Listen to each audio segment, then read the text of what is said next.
Okay, so I'm here today with Dr. Jeffrey Overall, who is one of the pioneers in the world of exploration of could say consciousness and meditation, self-inquiry, and he's been just doing an incredible amount of research lately.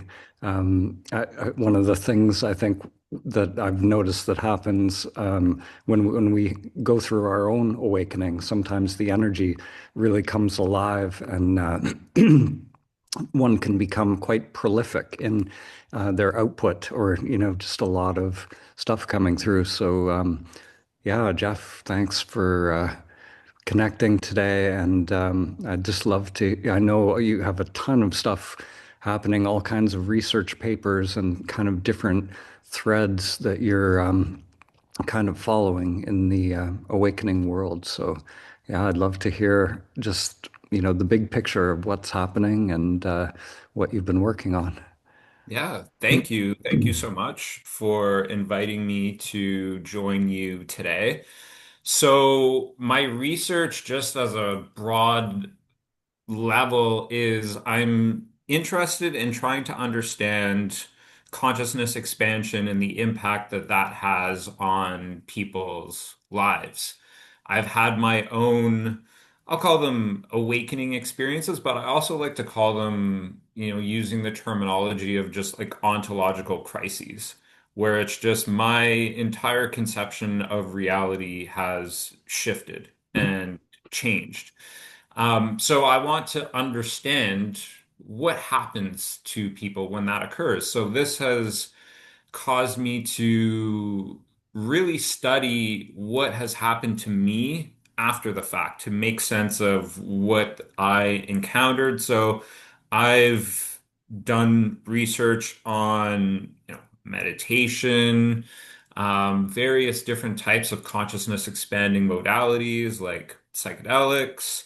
I've studied spiritual awakenings like Kensho, Kundalini awakenings, these types of things. And I'm really interested, of course, what happens in, people's lives. But I'm particularly interested in what happens with people in their careers and their work life. So this is like a driving force for some of my research. So I look at consciousness expansion, metaphysical in general, and I always see if I can look at what occurs in the workplace. And what I've noticed is that, at times when people engage in consciousness expansion practices, meditation, or whatever, they can experience, awakening type scenarios or ontological crises where their whole conception of reality has shifted. And through that process, people can, exit or enter relationships. They can move. They can just completely change locales. So when these things happen, people's lives change and then their careers completely shift. So I'm, there's two streams of experiences that I'm noticing is that when people have these awakenings, they can go through stages of, they'll quit their job, they'll want to go live in a retreat center on the other side of the world and just really get deep into their practice. Mhm. Go live in a cave or whatever. And then on the other side of it, people can just, find themselves in a career where they actually love and they can be more productive, their output expands, and these types of things occur. So I'm trying to understand what is it that causes people to go live in a cave or causes them to be more productive. And what I'm starting to see is that it's a temporal process. It's like, the awakening unfolds over years. Mhm. So there may be a period where people are just like, I'm gonna go live in a cave or an ashram or whatever. And then they come back to their craft. and they find out what their purpose is, and then they engage in that, and their productivity just goes through the roof. Yeah, I love that. To me, that makes sense in my own life experience, but also from what I've seen with others as well. It seems like there can be this incredible dismantling that happens for some people, but not for everyone, because it really depends how in alignment you are with that original purpose already, I guess. So if somebody's already in their job that they're meant to be in, or that you could say they're that's the full expression of their soul purpose, then the awakening might just sort of catalyze what's already in place. Or for some people, there might be a dismantling of relationships, or change in family dynamics and all of that. But then for others, it might just bring all of that into alignment. So, yeah, it's really interesting for me because it seems like the outer expression doesn't have to be any particular way. So your question is a good one. What is it that's actually happening in this awakening process? That because it seems like there is a sort of progression through time, a certain journey, that is sort of common. Yet the individual expression of that is uniquely expressed, and from my perspective, it doesn't have to be any particular way. You get these guys like Ramana Maharshi. For him, going into the cave was the full expression of his journey, and it totally was the flowering of that human life. But it's not for everybody. We can't all do that, or it's not necessarily energetically in alignment for everyone. Yeah. Yeah, and I think that a big part of it is there's, the ego disillusion. Mhm. And through that process, and I've seen this with, people that have had a Kensho awakening, and then also with people that have had just really peak experiences that, have occurred through psychedelic medicines, where people become more attuned to what's driving the patterns of behavior here. Is this so with these, is it the ego that's really wanting to achieve whatever that is? What's the underlying motivation behind it? Is it fear that's, driving these particular behaviors? Is it, fear driving a business endeavor? And so there becomes, and this really, really came out in some of the Kensho research that I've done recently, is that through these peak experiences, people become more aware of their, I'll call it their conceptual mind, or just, that's a synonym really for the ego. And it's just being more acutely aware of what's driving patterns of behavior. Like who's driving the bus here? Is it my ego, or is there some sort of flow of energy that's coming through that, is leading to creation?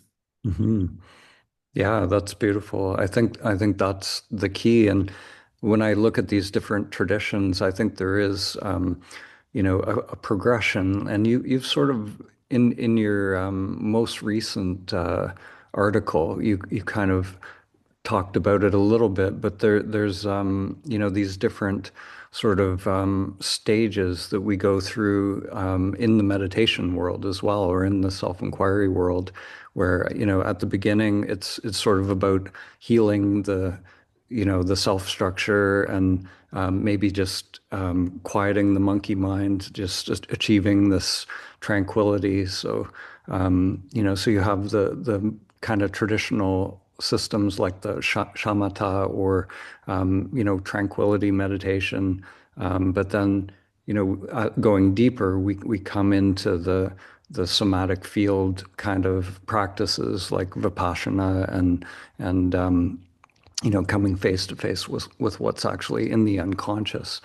And then that can sort of lead to these non-dual practices or practiceless practices like the Dzogchen and Mahamudra. And usually, it's after doing those initial practices, one comes to these non-dual pointers and teachings, and or shikantaza in Zen, where it's just being or just sitting, and so to me, that it's that journey that it's reflected in life as well. It's like we start out in the egoic mind with that identification, and as we go into the phenomena of that, we start to see the pattern. So we're not just in the pattern, we're not just identified with it, we start to see it, and be able to see, there's this split, sort of a witness and witnessed, and we see that duality for what it is, and that to me is the essence of the ego construct, is that split. So in order to realize the truth of what we are, we have to see the game that we're sort of in. Otherwise, we're just kind of going along unconsciously.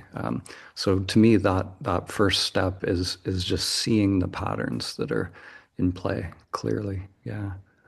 Yeah, and that's what I've seen through this research, and I'm try to call it, yeah, a chronological unfolding, is that pre-awakening, or at least pre-Kensho type awareness, is people, and this we talked a little bit about last time, is people go through this process of childhood mystical experiences, prior awakenings that just help to shed, I'll say, where, and who, if we go into, and your talks around the don't know mind is so powerful, because there's so much programmed that people experience in through life, but also within the spiritual community around past lives and all of those things. And it's just like, I don't know, like I'm open to, like, I got really into that, and it's just like, maybe over time,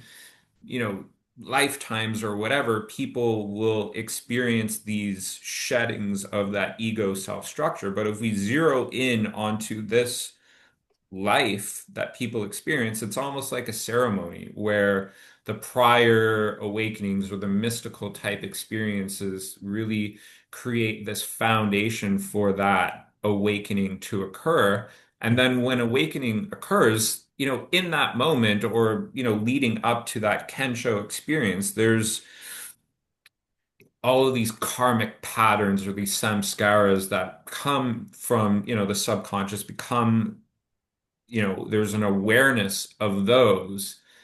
And then after that, what I've seen is people fall into the dark night of the soul.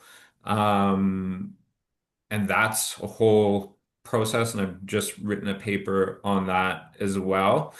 And then through that process, they start to encounter challenges with, all areas of their life, falling away, Mhm. integration challenges, issues with, communities that people were involved with that no longer resonate. And the biggest thing that is so helpful is what you just described around that sort of dual witness versus witnessed. And it's that the ego comes back fully, like, it's, to be in Turia for the rest of your life is kind of rare.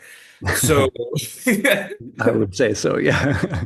so then people become more, they can catch that ego a little bit quicker. They can see it a Mm. little bit more. Once you know who you are, then you know who the false I is through that Mhm. process. And it's Mhm. a little bit easier as that whole scenario unfolds over time. And, there's periods of suffering and all the Yeah. rest of it Yeah. until you kind of shed all that. I think that's such a key point, which is it's actually the kind of the core of the next film that's coming out about liberation, which is we like distinguishing between awakening and liberation, I think is really important, because people have these awakenings, glimpses, or maybe it's a profound awakening, but yet it's not liberation. Awakening is just the very beginning. And all of the great masters who have reached a point of Turiya where it isn't coming and going, they all say that liberation is it's awakening, but it's also awakening plus purification of all the vasanas.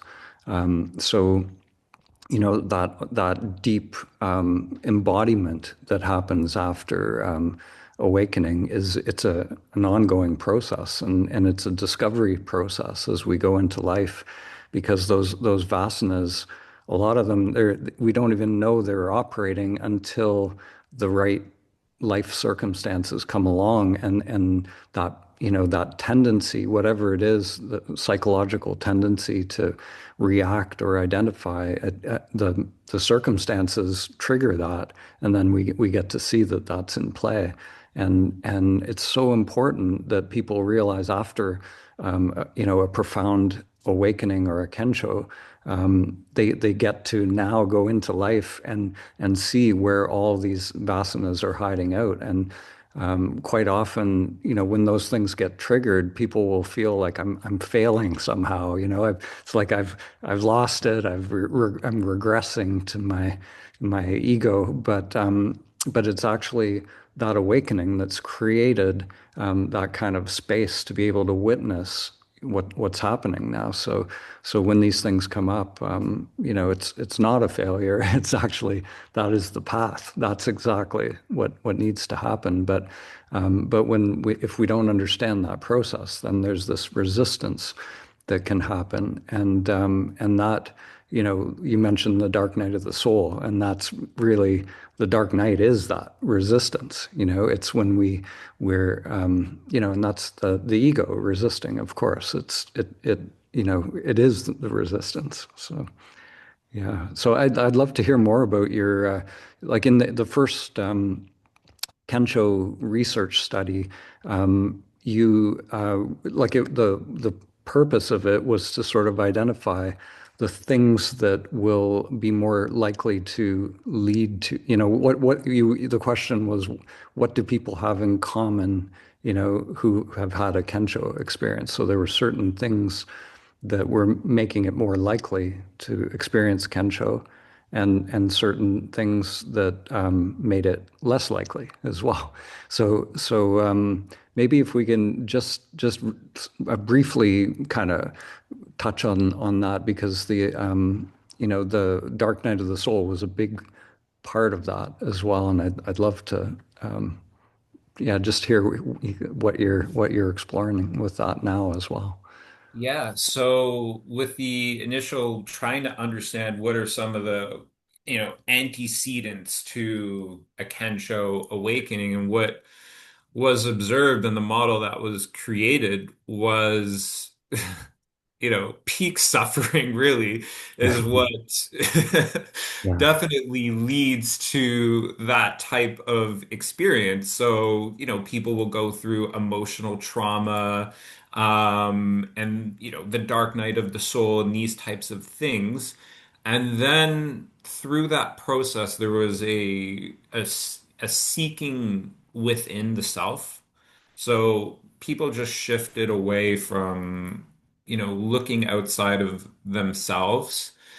And then there was also this, these series of, you know, peak experiences along the way of, people's intuition coming online, having these mystical type spiritual transformative experiences, these emergent phenomena that is outside of, reality that, we've been living in for most of our lives. And this really started in childhood. So all of those experiences culminated in having or facilitated, or at least was in part involved in people having a Kensho. And with the dark night of the soul, I I feel that that term often gets thrown around somewhat loosely in some communities where it's just like somebody's having a bad day and they're like, "Oh, I'm in the dark night of the soul," and these types of Yeah. things. But the dark night of the soul, which, came out in the research that I've done recently, is that it's really an identity collapse Mm. happens where it's just like whatever you thought you were, Yeah. that just sheds Yeah. away. Yeah. Yeah. That's beautiful. Yeah. And there's in that process, and I've encountered this myself, is that people will experience a profound,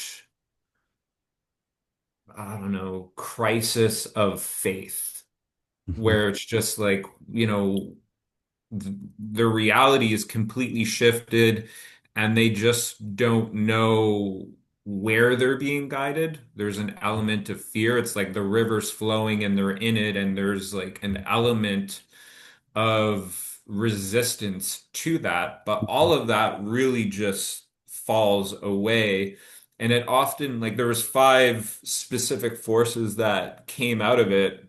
There was just this deep existential questioning that occurred of just, reality, very much emotional, spiritual intensity, complete shift in perspectives of just reality, behavior.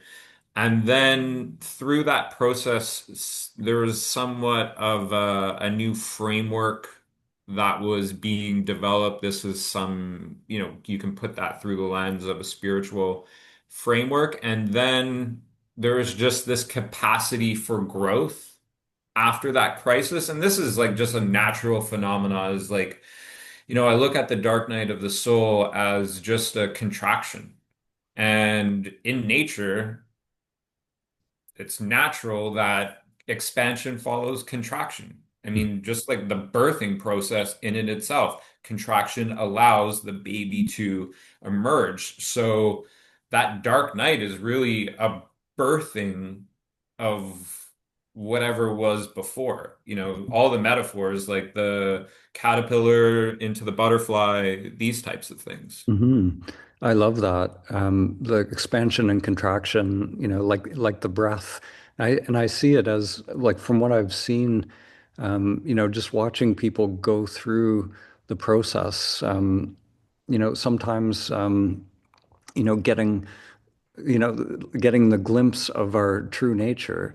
It's like when someone gets that glimpse and then they go back into their life, there is this existential sort of crisis because, in the glimpse, it's like the truth, you know who you are, and then all of a sudden, the vasanas are returning, and and there's this sense that I can no longer play that character, so I'm not that character, but yet I'm not feeling like I'm, my true self as well. So like, who am I, and there's this in between stage where it's like the energies haven't fully grown, or the rewiring hasn't been fully established. So it's kind of like that stage where the caterpillar is maybe no longer a caterpillar, it's just sort of dissolved, and it's not yet a butterfly as well. So maybe that's sort of the stage where yeah, and I think it requires trust, when you're dissolved as that caterpillar, yeah, that's where it would be nice to have faith that there is something that's going to come from that it's not a permanent. So yeah, so for me, it's the accepting of that don't know mind, because that little ego wants to know. It wants to know exactly how it's going to go, and that everything's going to be all right. But the truth is, we don't know what it looks like because that butterfly is different for each being. So we have to go through this unknowing, like the cloud of unknowing, to allow that. Because as soon as we start knowing again, then the ego is active, and then we create resistance to whatever that unfolding is. So, Yeah, and that falling into faith or trust is like that's really a practice, and that's a skill that I think really emerges through that dark night where it's just yeah, like that faith. It's, when you're in the cocoon and you're I don't know, mush, basically. And it's just like, yeah. what? It's just, you just have to have that faith of you're here for a particular reason. And this is the thing that's so fascinating to me is, 95% of the behavior, at least from the research, is suggested is controlled by the subconscious.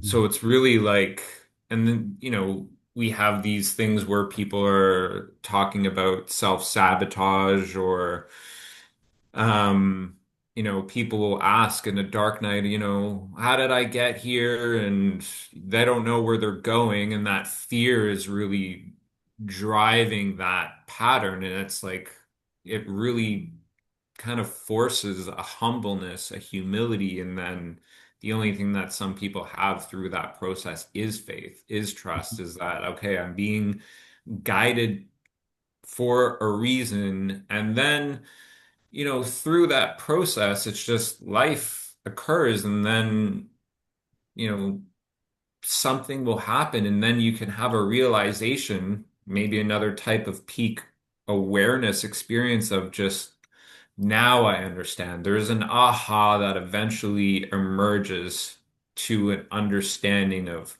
how the path led to this particular place. Why Mhm. am I here? And then it really just starts to all make sense. Mhm. And through that process, there's like, a real heightened level of gratefulness that I've seen. And Mhm. there's a grace.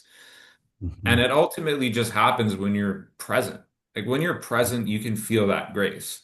You might not know what's going to happen, tomorrow, 6 months, 10 years down the road. But if you're present and the sun's shining and it's a beautiful day, that might be really difficult for your conceptual mind, but that's how you can embody your true essence in that Mhm. moment. Yeah, yeah, that's it. And to me, like the Kensho is that, the Kensho is the dropping off of that filter, the filtering through memory, which our little identity is all wrapped up in that. And the I thought is really wrapped up in that. So when that filter drops, then yeah, it's just a direct experience of whatever's arising in the moment, and it's beautiful. It's true. Like peace flows from that.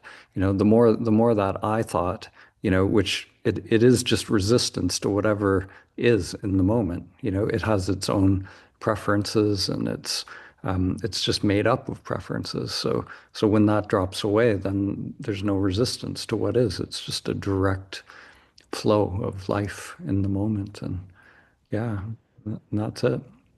Yeah, and with the blockages to those types of experiences, what really stood out for me is, and it was really an interesting sort of paradox, I would say, for people that had a Kensho, they were looking within, and for those that didn't, they were looking outside of themselves, Yeah. constantly seeking. And it was, I guess an unknown spiritual ego where they were just seeking all types of, teachers, masters, courses, books, guides, all of Yeah. these types of experiences. And it's interesting. And, for me, through the process, and this is like a temporal going through stages where I didn't want to read anything that anybody had to say. Where it's just like I was doing all that searching and looking outside of myself and all the rest of it, and then it got to a point where I was not wanting to read anything or see anything.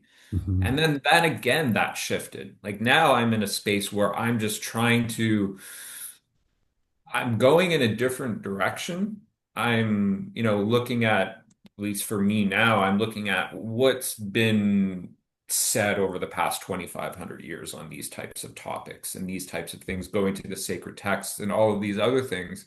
But what I noticed is, yeah, with some of these people that just were in their unfolding, and when I spoke to them in the process of their unfolding, in those moments, across people that didn't have an awakening. It was that seeking externally and then just really not being in a place of feeling their emotions and just basically just refusing to surrender their control over their perceived control of reality. Yeah, and I see that as, in self-inquiry, it's just this persistent mind that is it's looking for answers. It w wants to know, and it's doing its thing. It's seeking, it's trying to figure it out. And it is a paradox. Like that is the paradox is, as soon as we relax that mind, because it's such a burden. Like people in the self-inquiry over and over, I hear, it's like when someone can finally get it, that they can just relax that mind. It isn't the tool that has to figure it out. It's such a burden that's lifted. It's like, oh, like I can just be here, and I don't have to. That little I doesn't have to figure it out. And yeah, but it's this perpetual seeking that just takes us farther and farther. And I think I've also kind of come full circle in my own life with teachings and pointers as well. And I think everyone, at a certain point, it is about disengaging that from that, or somehow unhooking from that, the sense of I from that conditioned mind. And when they say, if you meet the Buddha on your path, you have to kill him. So you kill him in all these different forms. So you're killing, the teachings and the teachers and all of these external forms, which they're all just pointing to the same thing. But at a certain point, we have to let all that go and just really just simply be with what is in the moment. Not getting hooked into that whole five skandhas, which are, the sensations and perceptions and preferences and all of that. But then there's a coming back. Once we find out, once we awaken, then there's a coming back and allowing the mind it becomes more of a play. Then we can play with the ideas. It becomes like a free play of expression rather than looking to those ideas, for the truth. Like I'm gonna find out the truth, by in that book or in that teaching or from that teacher. So once we know the truth is right here, that it all flows from being, then all of that just becomes like expressions of being, and we can just play the character rather than thinking we are the character. Yeah, and I find that searching for, at least this is what I've witnessed in myself, is that that searching for that knowledge outside then results in my reality being, there's a program there. Like my reality is now being filtered by whatever teaching I picked up along the way. And it's, through recognizing that awareness of who I am, then there's an unfolding that occurs where it's the don't know mind comes in and say, well, have I had a direct experience of whatever the phenomena is, or is that just what somebody told me? Hmm. Hmm. Yeah, yeah. I think the mind can appropriate anything. So I think what I love to get people to in the self-inquiry process is to just come to a point where we don't believe our thoughts, and doesn't matter what the mind is generating. It's like it could have some story about your direct experience, or sometimes it's some people's minds are really positive and they think everything is awakening and everything is experience. Or on the flip side, it's like I'll never awaken, and I'll never get it, and that whole continuum. It doesn't matter where one is on the continuum, it's all just thoughts.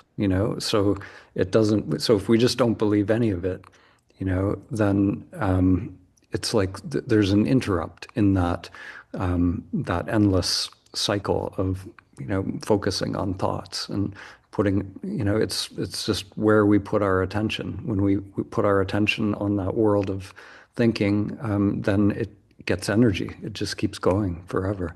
But when we disengage, put attention on attention itself or on awareness, then there's something that opens. Then eventually, if we can just stay with that, just being aware, without re-engaging. Every time we re-engage, it's like a little program starts up again, and it gets energy. Or like Ramana said, it's like pulling the plug on the fan. When we just rest in that witness, then the witness even gives way to that which we can't say what it is, but it's beyond that witness and witnessed. Yeah, and it was interesting, you mentioned embodied earlier, and it just piqued my interest when you're speaking about that. It's just like, we have all of these stories or these beliefs and these types of things. And one of, I would say, fascinating findings that came out of this study that I did on 5-MeO DMT,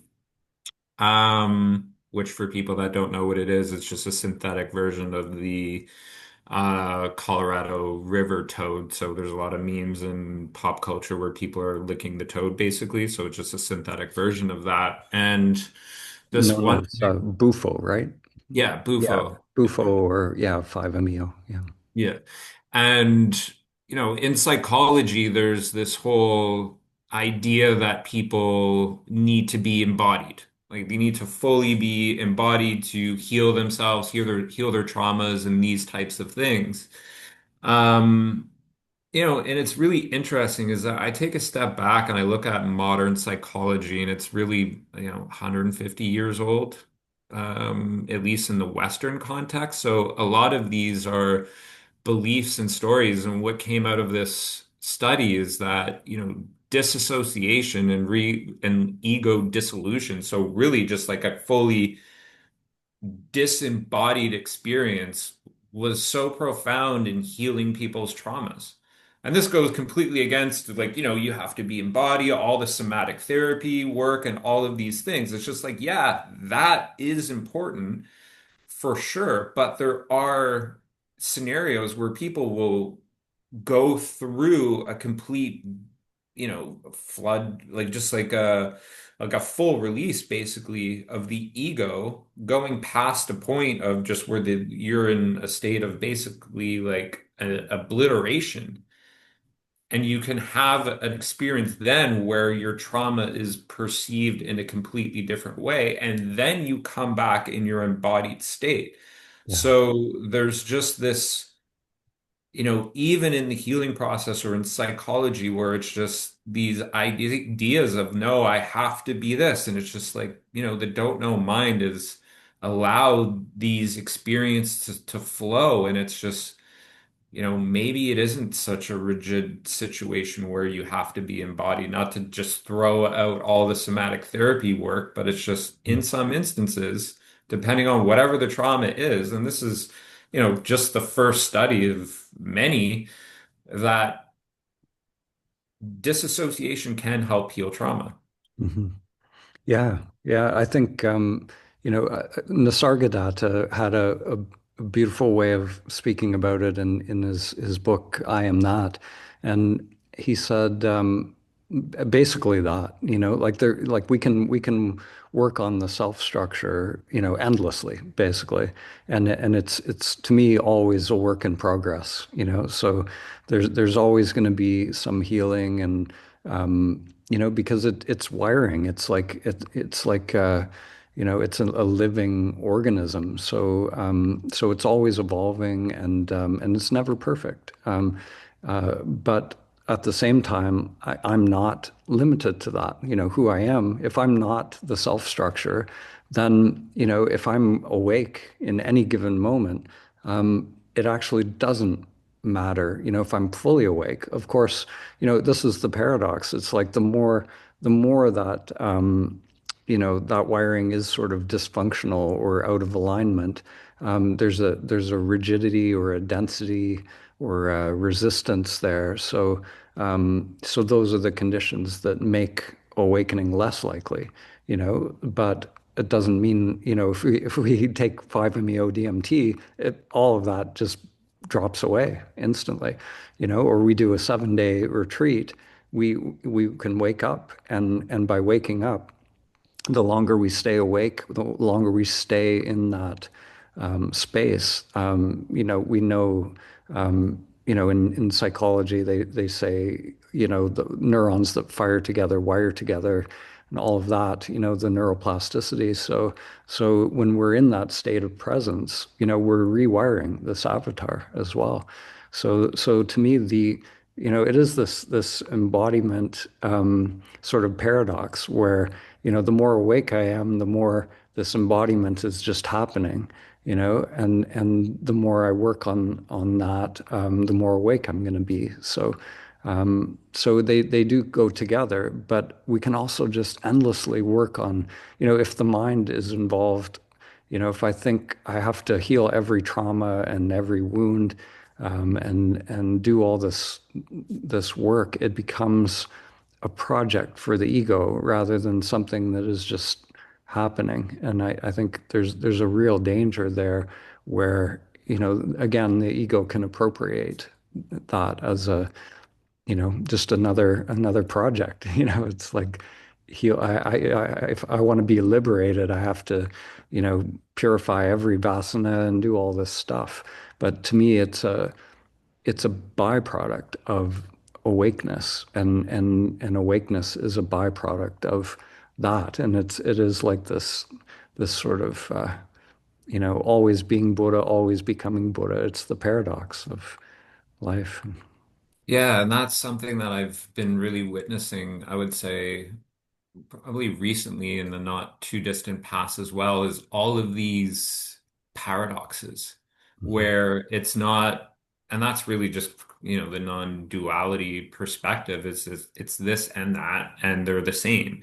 Mhm. And around that healing, what I really witnessed with some of the research projects that I've completed over the past 6 months, um, there's I'm starting to witness and it's interesting. It's just like I can whatever I'm witnessing outside of myself and other people or whatever is really just, a projection of what I'm encountering within my own self structure.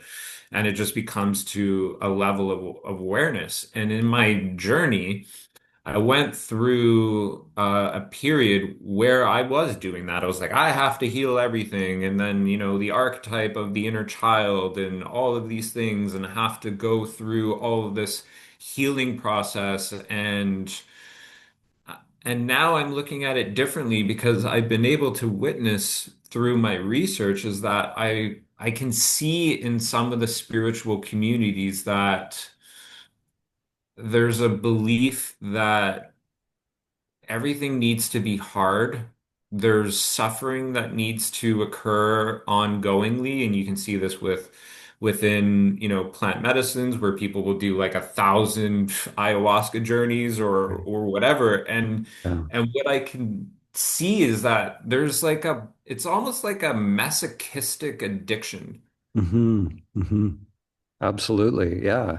Yeah. I think even the most beautiful plant teachers. I've seen it with iboga, where like iboga is somewhat unique in the entheogen world because it's not an easy ride. Like you take a boga, it relentlessly shows you the truth. But even that can, people can end up doing it over and over, rather than just getting the message. It's like they just keep staying in that loop endlessly. And yeah, I think there's a real you know, incredible capacity within the ego to, yeah, just to appropriate anything and create, you know, a spiritual persona around these ceremonies, and it becomes just another level of control then, and it becomes about seeking states and seeking experiences and seeking bliss or seeking insights or knowledge, and that can just go on endlessly, you know. And the paradox of that as well is what I've learned is some of the most profound healings that I've seen in my research come out of the, inverted commas, the bad trip, Mhm. where it's just like a brutal experience and there's such a profound healing that emerges from that. And the other one is fear. And this could, this can also turn into like a level of, I would call it a project for the ego, where it's like now I'm gonna put like fear is a catalyst to healing. What I've witnessed in some of the research is fear is medicine, basically. But then people are going to be like, and it's a project of the ego, is now I'm going to do all of these things that are just going to scare the hell out of me and just like I'm going to Yeah. face them and then I'm going to transcend those and I'm courageous and brave and all the rest of it. And it's just like there's an agenda. Like sometimes you can just be called to a medicine ceremony or whatever, and then fear just serendipitously shows up and you've transcended something, as Yeah. opposed to intending I'm gonna go and face fear and sit in a, cemetery at 2 o'clock in the morning and just hope that everything will be all right. There's a beautiful quote, from your latest thing. I pulled it out here, and it's kind of on point, because it really speaks to, our tendency to judge certain things as, like these hindrances that come up. We even saying something is a hindrance is a bias, and so. Here you said, rather than viewing resistance or uncertainty as hindrances, the study affirms their role as essential components of the transformative arc. So that really jumped out at me because these things that are, we label them as bad, like the fear that's coming up or the whatever resistance is coming up. There's this tendency our ego naturally wants to get rid of it, and push it away. And to me, it's the opposite. It's actually the invitation to the deeper knowing of ourselves. So when we get that, it's important to just allow that entry point, and notice if the ego is, and like on the flip side, as you were saying, like it can, the ego can say, okay, I'm gonna, now that I get that, I'm gonna just run with it, and I'm gonna go on every roller coaster and scare the crap out of myself, and so to me there's a, when we face that fear, like that fear is an aliveness that's just been sort of suppressed. There's a resistance there. And I love the roller coaster analogy is perfect because if I just let go, then it's just energy, it's aliveness. So for me, the whole point of all of this is to free that energy, not to capture it again in some other project for the mind and repurpose it. But what is that energy? What is life? When life is unbound from that ego, what does life want to express? And for me, it always comes down to I don't know. I have no idea what life, moment to moment.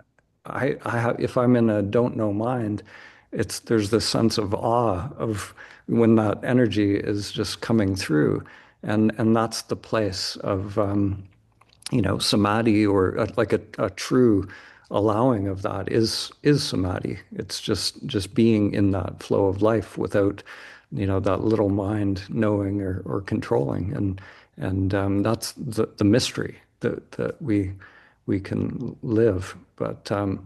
But as soon as we know, if there's a little part of us that knows, okay, I'm going to do, 50 rounds of ayahuasca, and I'm going to make this happen and that happen, and I'm going to clear this childhood trauma and heal this relationship. And there's this whole agenda, this whole knowing within the self structure.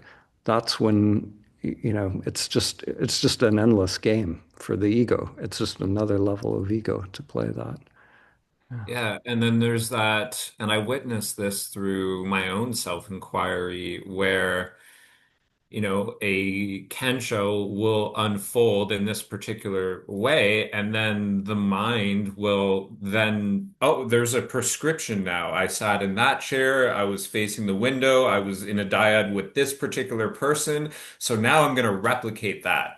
Yeah. And really, and the mind tries to do that. And it's the same thing with the fear. It's like, oh, fear really helped me catalyze this, experience with the relationship with my family member. And I want to do that. I want, like, the I want comes and wants to have that same experience where in every one of those experiences that were peak, for the most part, at least for my story, like there was no agenda. It just happened. And then Yeah. of course afterwards it's like, I want that again.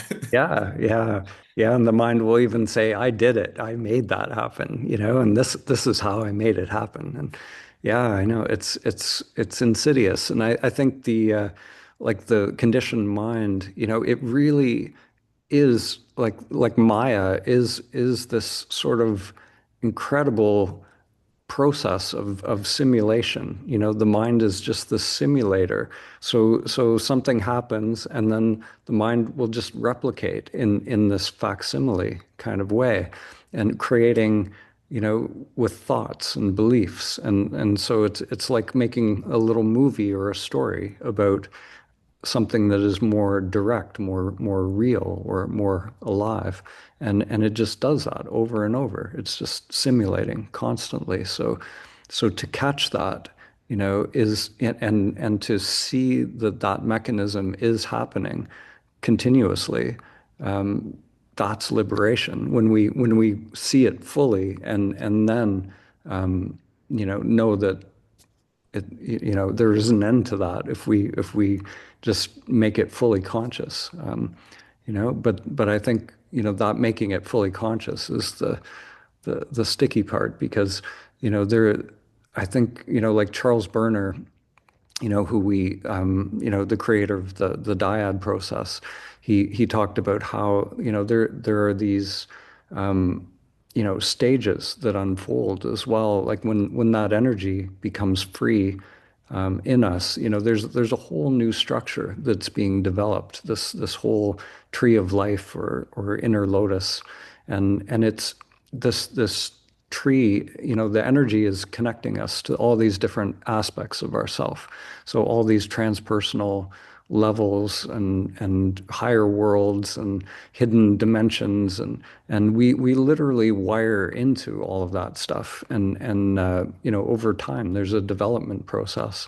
So we can't just grow that inner lotus overnight. It's not like we can just do it, or have some peak Kensho experience and we're just there. The Kensho, we might have a glimpse of what it's like to be awake in that ultimate samadhi state, but the full fruition of that, the full big mind that is the full expression of a human journey, that's something that takes time. So it's it is a paradox, but it is the rarest of rare for people to reach a point where that inner lotus is fully developed, and the samadhi state doesn't come and go. It's just a handful of beings on the planet have ever done that, because it requires first an awakening, and then um, you know the a knowing of how to sort of disengage, so you don't just fall back into the the doing of the conditioned self. Or there's so many traps for the ego at every level, where, because they're in the unfolding of that energy, things get really interesting. And the ego gets very interested in the phenomena that could be unfolding at any of those levels. So at each level, it's like a spiral where there's a potential for new identification with whatever's unfolding. Yeah, and it's interesting too. It's like, you know, the paradox of what you're describing, it's that, and at least in our Western culture, is that we have this instant gratification need. Um, but somebody can go to a 3-day enlightenment intensive, do dyads for 12, 14 hours a day, and 30% of people will have an awakening. Hmm. And then but then there's years of unfolding that are going to occur. And in the plant medicine community, there's, oh, you can do one plant medicine ceremony, and that's going to be 10, 15 years of psychotherapy in one night. And people, from our culture, that's attractive to them. They want this instant gratification where they can have this healing, but then there's the all important integration process that takes time. There's no, that maybe there is, I don't know. I should have a don't know mind around it, but maybe there is a 3-day integration process where you can turn an awakening and do 13 years of integration in 3 days. I haven't seen it, but yeah. No, and like the film, actually, the liberation film I'm working on, one of the big things, like we hear about these stories like Ramana Maharshi, when he was a kid, and he had this sort of realization of his death, like he had the die before you die kind of experience, and he literally kind of walked out of his life.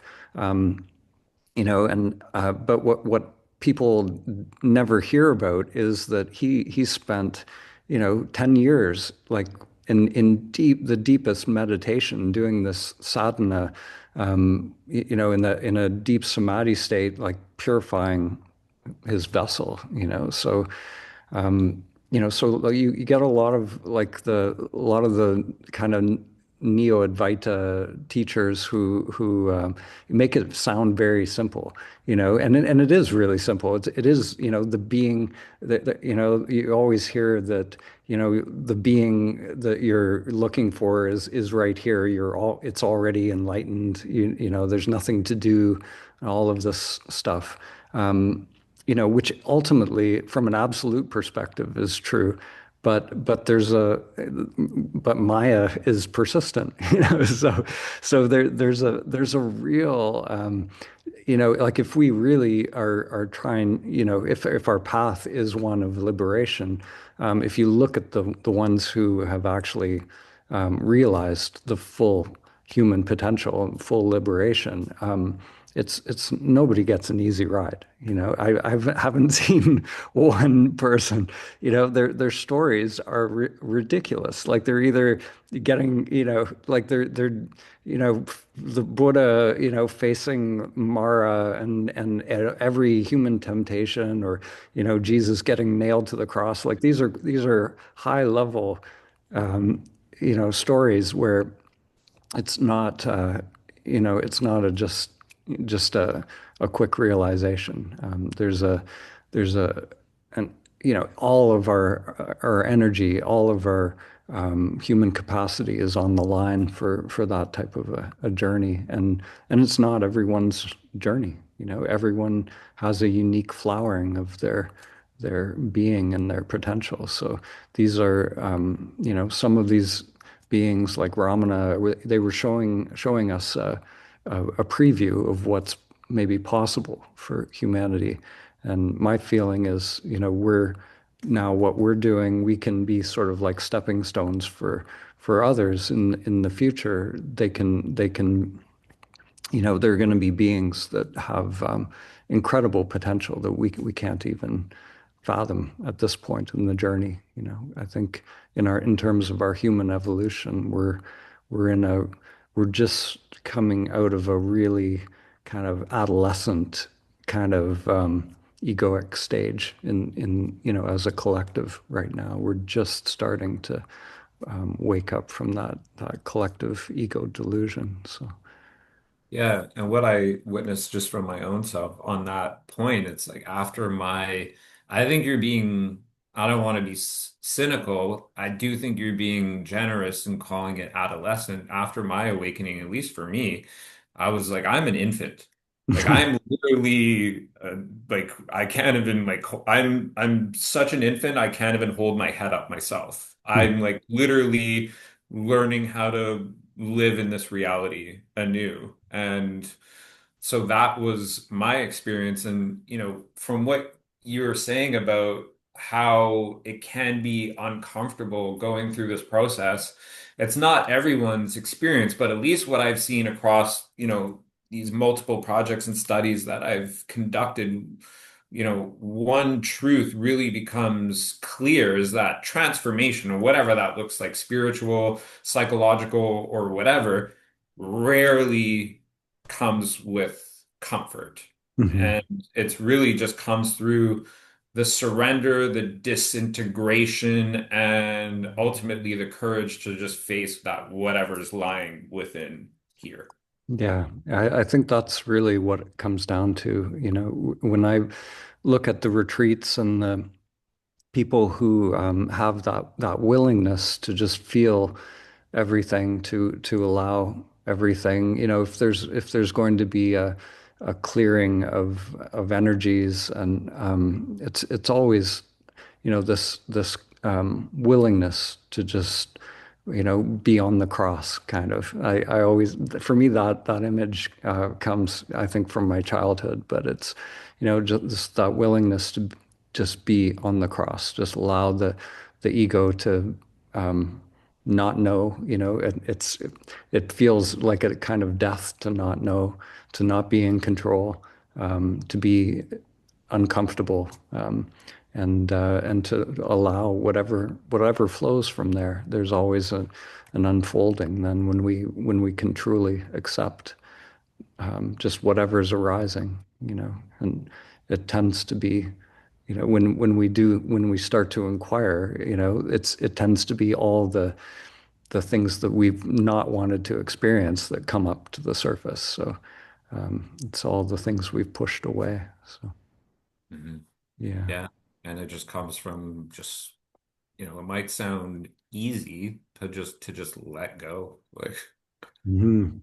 Yeah, but even that, as we know, like you know, in the 5-MeO experiences, Chad always says, you know, like even the mind will think it has to do something to let go, you know. So whatever the mind thinks letting go is, whatever it's doing, that's not letting go, you know. It's like we let go of even the mind's idea of letting go, and truly, you know, you can't tell someone how to do surrender because it's not a doing. Yeah, yeah. yeah. Yeah, it's really that paradox. Yeah, so this latest study, I'd love to talk a little bit more about that, but I love Yeah. yeah. So yeah, so you mentioned like the participants, you know, they talk about you know, these experiences they have in these retreats. Well, maybe I'll just let you talk about that. But what in this latest study, what were your biggest takeaways from that study? Like, Yeah, so it was a study of, I don't remember well, something like 50 people, I'll call it, fif- that 50 some people, yeah. yeah, Hmm. that participated in a 7-day online retreat that you facilitated and organized. And what really stood out for me from the reflections that people submitted through that and, doing a thematic qualitative analysis on it was that there's a lot of misconceptions that I think were debunked, is that people will often have a negative view of an online retreat, or just saying like a virtual space is not going to have the same effect as, an in-person environment. So that what was found was that, this virtual space didn't dull the experience, or it enhanced it really and almost like amplified it in a lot of ways. And it was just, yeah, like one of the phrases that came out of it was just called like digital containment. It was just a sacred space that helped people encounter what they would normally encounter in a retreat setting where they're in person in the same space. Is just it ultimately allows collapse, insight, integration through like a virtual environment. And just like everything else that occurred, it's like, people are doing deep transformative work. And, as we've talked about, the awakening process is can be a little bit messy. Um, so although people, and the paradox was people experience deep, profound peace and bliss. But that, just like what we've seen in so many other settings, there's a process of an unfolding of encountering fear, and there's the unknown and the fear of that and confusion and all of these things that emerged. Hmm. So that was just part of the process, and that all just unfolded through a digital environment, and all the serendipitous experiences that people will have on retreat, that they get put with a particular person that's mirroring something, like all of that happens. Somebody asks a question and it's the exact same thing that they were thinking about asking. And so all of these experiences that just, life presents for people were all occurring in this virtual space that, can accommodate so many more people than what would occur at, the retreat center where you are, where you're maybe 14, 15 people that are able to participate. So this is, you're getting well over 100 people. So it's just that, the idea that awakening must happen in these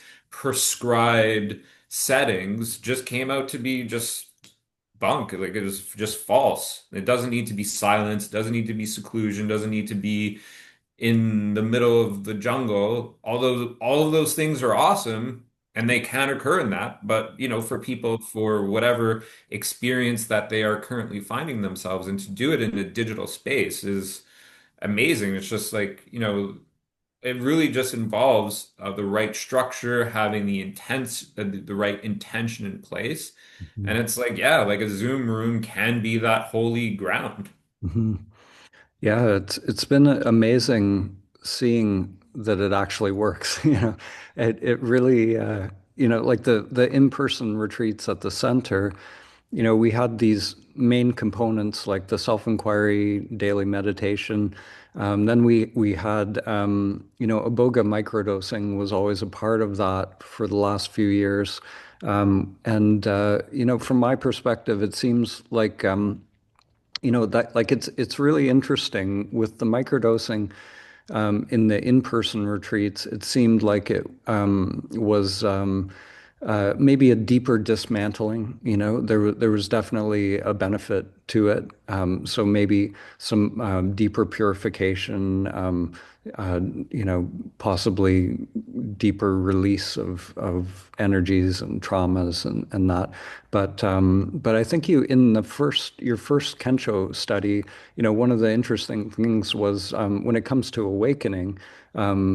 The microdosing really doesn't make any difference. It's the same percentage of people who awaken, and that to me, really is the key. Like in the online retreats, it seems to be just in my own rough way. It's not super scientific, but it seems about the same number of people, same percentage, roughly around 30% will have an awakening to some degree at these retreats, and so either a glimpse or a profound awakening. So yeah, it's fascinating. And then, incorporating instead of the 5-MeO at the physical retreats, we have Chad's breath work, which at the same point in the retreat has, an opportunity for a big release, possible non-dual kind of an experience, direct experience as well. So all of those components, somehow it's amazing they translate into the online world, and yeah, it's been really interesting to see that, and yeah, it's uh, it's Yeah, awesome. and it's interesting, bringing up that part about the psychedelics or the entheogens in that study. It's just there was no empirical evidence to support that those were like there was just just straight up had no impact to the point where I was just like, oh, like just really the intention behind it. It's like, yeah, the iboga microdose is going to help bring up a lot of the stuff that's stored in the subconscious, and then the 5-MeO experience will just help to facilitate that ego dissolution. And I'm including that in the statistical analysis to the point where I'm just like, it's not even having any impact to the point where I actually have to take it out to just continue on doing the analysis. So it's just, yeah, like, we might think those things, and they do, like, people can have that ego dissolution through a 5-MeO experience, but it was just, the dyad burners approach was far more effective in producing those types of experiences. So it was just almost like an indifferent effect of Yeah, the it's a the Kensho is it's just a very specific thing, and I think if you look at like the spiritual world and the spiritual communities, a lot of what's happening in the entheogen world, it is more about working on the level of the self structure, unblocking, freeing up of energy and peak experiences and all of that. So, so that's like one level of sort of spiritual, endeavor or different goals, I guess, within, so the Kensho or waking up is not always on the agenda for those communities. It's not a part of that landscape. And if you trace back like with iboga or with ayahuasca, a lot of these traditions, that's not even really on the radar in their traditions. And even though they might use words like awakening and that, but it's actually referring to peak experiences rather than a recognition of our true nature. So yeah. Yeah, there's a lot of, and I've definitely have had this experience in my own journey around dragon chasing. Like you're chasing that peak experience and going in through all of these different places and searching for that. And it's just another form of seeking outside of the self. And in one of the online retreats that I participated, you gave a real pointed prompt around when I was really talking about this, chasing the dragon and trying to catch it and all of these types of things. And it was just like, who's the one who's chasing? Who's the Mhm. one that is Yeah. wanting that particular experience? And then you're just like, oh, right, okay. And it just falls away. Yeah, yeah, that's it. Yeah. Yeah, and I think all of these kind of progressive developmental models, even in Zen, they have the ox herding pictures of Zen, depicting the 10 stages of the path and that. And it's the same thing. Like instead of chasing the dragon, you're taming the ox, and that's part of those pictures is you come to the realization like who is taming the ox, and that one of the pictures is the ox tamer and the ox disappear, and that's one of the stages. So I think, I think these different developmental models, some of them, the really good ones, actually sort of almost dismantle themselves at a certain point. So the developmental aspect just becomes almost like a dream that we wake up from, you know. Yeah, Yeah. yeah, yeah. Yeah, so I really I love this. I'm just going to pull up. I made a few notes here as well.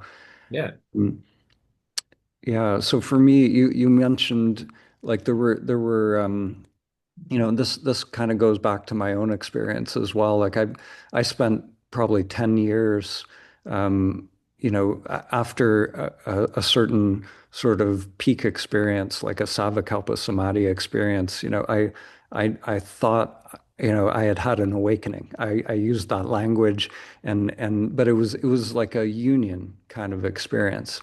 It was like an emerging, very energetic, almost like a Kundalini kind of awakening experience.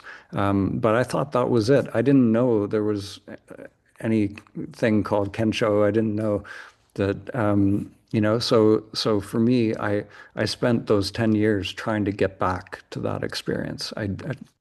Desperate, my little seeker just wanted to get that back.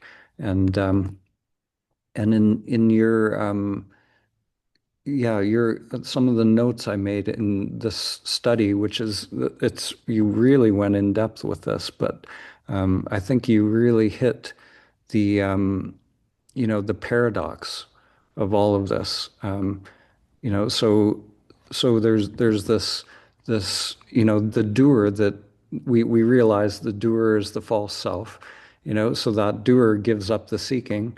But you also mentioned in it that the we're not throwing all discipline out the door either, so the other thing that can happen when people have an awakening is that they think, oh, it's the one that's been doing the sadhana and the meditation, that's just the false I, and all of that I can just be now, and there's no more vigilance required, and forget about sadhana, and if we believe that thought, that's a thought that, because there is a vigilance or a certain, which we talked about, that incredible tendency of the mind to just continuously fabricate facsimiles. So to really see that as an ongoing process that will reoccur over and over, I think that really is super important. And you kind of pointed your finger at that's a very high level insight that kind of came through in this study. So yeah, I really like that. Yeah, that's something that, there's some wisdom that came out of some retreat experiences that I had over the past year and a half. And it was like after call it a peak experience, it was like don't blow your life up for at least 6 weeks. Yeah, that's good Like, advice. Yeah. just like take the time to, yeah, just sit in that. And it's like you don't, you have this peak experience or whatever, and it's like, oh, I'm quitting my therapy, I'm getting divorced, I'm doing all of these things, and it's just like.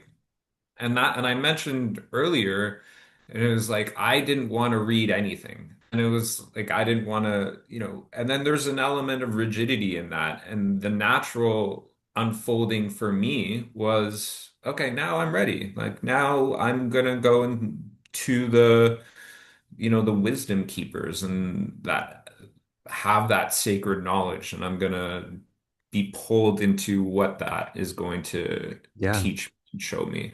Yeah, that's awesome. Yeah, and that there's an aliveness, I think, when that happens. And I've seen this with different people who've had an awakening. With Lila, just recently, actually, there was a period where it felt, like obviously the egoic patterns feel inauthentic. It's like we can't go back into that, but yet, it's like the caterpillar and the in-between caterpillar, and the new thing hasn't fully emerged yet. So sometimes people will, after an awakening, it's like they get an idea that, everything is sort of the false self, and they're just going to sit there and not and just be, and but yet, energies might be alive, and we never know, when the energy will come online, or there'll be an excitement about something, and it could be anything. And sometimes, with Lila, she was just recently, she was really feeling how, the conditioned self really felt inauthentic. So she was okay with just being. She was at a point where it was like, okay, I don't know what I'm really supposed to be doing right now, but I'm just, if I'm just able to be, then that's fine. I'm okay with that. And then, something new started to come through. There was an aliveness. Something came onto her radar that was like totally new and unexpected, and an energy just came, and now it's like, she's kind of dancing with it, and becoming kind of absorbed into it, and it's just become now her creative process, and so it's from a new place. But sometimes, it's like we have to disengage, just and if it doesn't feel authentic, then just being okay with the not knowing, and just trusting, if it's meant to happen, it'll happen. But that aliveness, it's mysterious, It just, like, sometimes it's like, something will just come out of the blue, and we never know. And I've had, just on my own journey, I've had many times where I think, I'll know what's happening, or, I'll complete a film. This happens with every film. I'll think, oh, I've kind of I've done it now. I've put it out in the world. I've kind of served my purpose, and then it's like I can just be, I can just kind of hang out, and then, like, within a day or two, it's like some new energy is alive, and some other thing is unfolding, and I just never know what what's meant to happen, So yeah, so for me, if I think I know, I I'm usually deluded. So I truly have to have a don't know mind. Yeah, and that happens with me, like with just what you're describing with the film. And for my creative pursuits, it's just like I'll, finish a research project and whatever, and then I'll say, okay, well, that's it. Like I'm gonna put this down for a while. I've done quite a bit recently, and then all of a sudden there's just something that emerges, and it's like, oh yeah, yeah, I'm definitely gonna go and research that. I just have to. And then I'll do that, and then something else will emerge that I'm just like, I can't ignore that. Like there was one, I don't remember what project it was, But it was literally like keeping me up. Like I was in a state of trying to sleep and it just like kept coming out in the that not and it wasn't like a fear-based thing or whatever. It was just like no, like I was just being guided and pointed towards whatever it was to investigate it further and put it out into the world. Hmm. Yeah, that's amazing. And yeah, and it's just, there somehow this energy, it's like a river that's just going in a certain direction and it just takes us. And if we're aligned with that river, then it's like we have all the energy we need. It's just propelling us. And so it's not even work. It's just it is like letting go into the stream and it's the path of least resistance, I think. So, Exactly. Yeah. yeah, yeah, yeah. That's amazing. Yeah, it's been beautiful. We've been going for an hour and a half here. So, um, yeah. So, is there anything else you want to add about to convey or to wrap up or? Um, Let's see. Um, yeah, I think let's just see what's coming.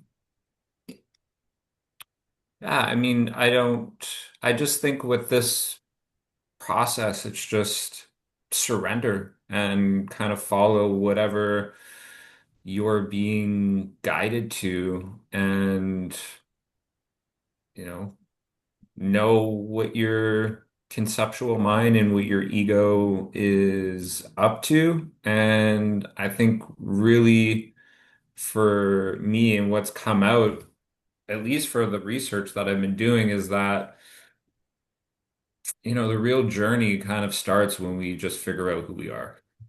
hmm. Yeah, yeah, yeah. And I think I love. I love that you just did this, with the retreat participants as well, because for me, that finding out who we are, putting ourselves in these conditions of no escape, whether it's a retreat or, what I've witnessed, with the Charles Burner method, even that method, like it's so intensive and so kind of over the top, but only 30% will have an awakening. And that's, but it takes that sort of container, if we really want to create the conditions for awakening to happen. So I really appreciate that I think there isn't really much work being done, out there on this kind of thing and on the retreats and these different processes that bring about awakening. So I think it's really important work, and I think it's the most important work being done on the planet right now. So and hopefully it's what's going to grow out of this will start to become more mainstream, where people will start to understand that this awakening is actually what's going to really transform the planet, just not just on an individual level but collectively as well, and as we sort of grow out of the egoic stage of consciousness into a more non-dual direct experience. Yeah, and I think just from my experiences of academia and being an academic and being around other academics, I just know that this will eventually blow up. There will be like once, it starts coming out into the literature and I made a couple of contributions there. There's just going to be more people that are going towards it and more research will be done on this. And through that process, more people will awaken. So I think it's going to be, I'm super hopeful for the future. I just think that, within 5 or 10 years, there's going to be way more and more people just, doing what I'm doing. And then in turn, it'll just reach a tipping point, or at least that's my preference. Yeah. Yeah, yeah, yeah. I feel it is an important bridge that is being built right now, and the world of intellect and mind and all of that can be bridged. It's not like we have to, like in the dyads, it is about unhooking that, but then we come back to that, and it becomes an expression rather than an attachment. So I think it's really a necessary bridge right now. So. For sure. Yeah. Mm. And yeah, I'm so grateful for you and everything that you do and all the work that you're doing with these retreats and making them available to the masses and all your films and everything. I have so much gratitude for you, Lila, everyone that's involved in the work. It's incredible. So thank you for a human of humanity. Awesome. Thanks, Jeff. Thank you.